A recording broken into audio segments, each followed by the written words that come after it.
Algebra 2 Honors, 12.4, Multiplying Probabilities. If you're a good high school basketball player, a really good high school basketball player, you hit 80% of your free throws. What's the probability you hit 2 shots in a row? Well, this is pretty simple. We're just going to multiply the probabilities. You have a 0.8 chance on the first one.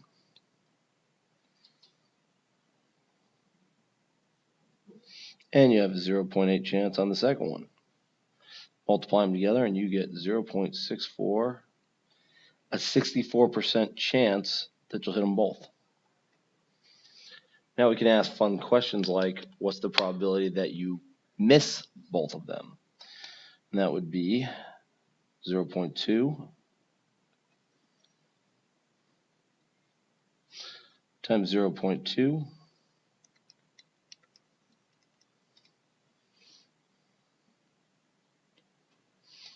0.04. You have a 4% chance of missing both of them. Very, very slim chance.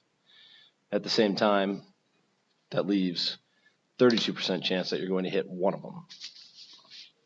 Be an interesting thing to prove that, which we'll do another time. So we're multiplying independent events. I'm going to do this problem a couple times. I'll do it separately. Take out a deck of cards. Pull an ace. Put it back. Pull a separate ace. Shuffle the cards, whatever it takes. Well, the first time, you have 4 aces.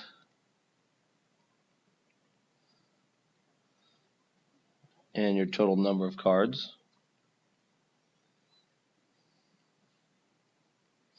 is 52. Now, this is a very, very big deal. Do we have replacement? We put it back. We call that replacement.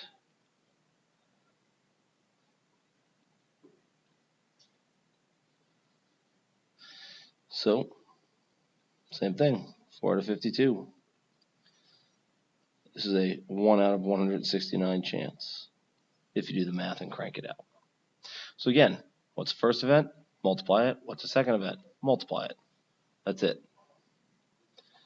How about if we roll a die?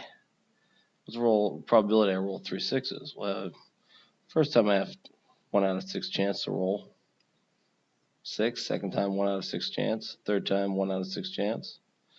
We end up with 1 out of 216.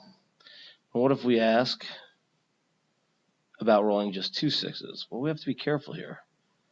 We have 1 out of 6 times 6 out of 6 times 1 out of 6.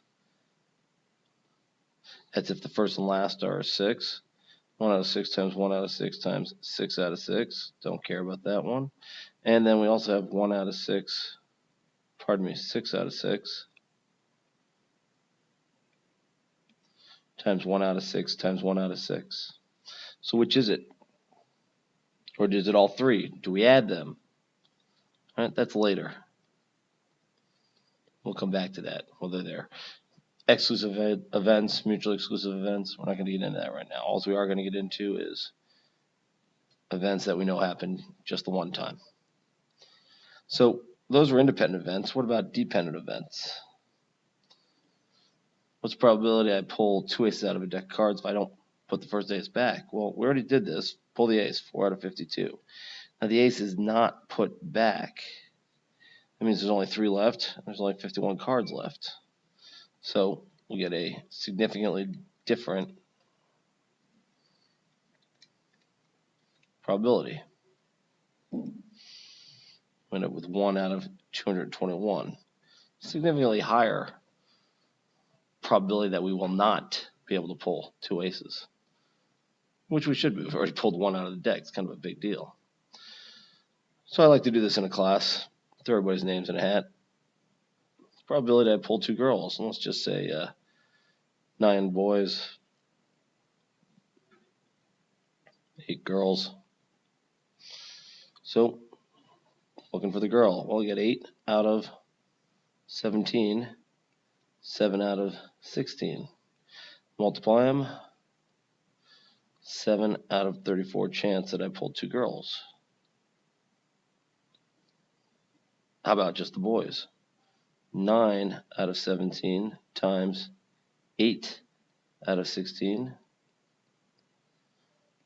9 out of 34 chance that I pulled 2 boys. Well, what about the girls? and the boys put together, one of each. Well, we can just do this. Say it is a 18 out of 34 chance.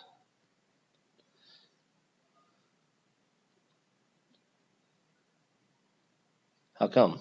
Well, because 7 plus 9 plus 18 had better equal 34.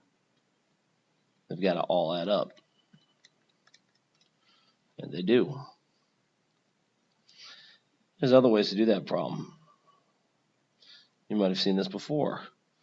Wait a minute, we've done this problem before. Probability means how many ways can I pick 5 out of 52, especially if order doesn't matter.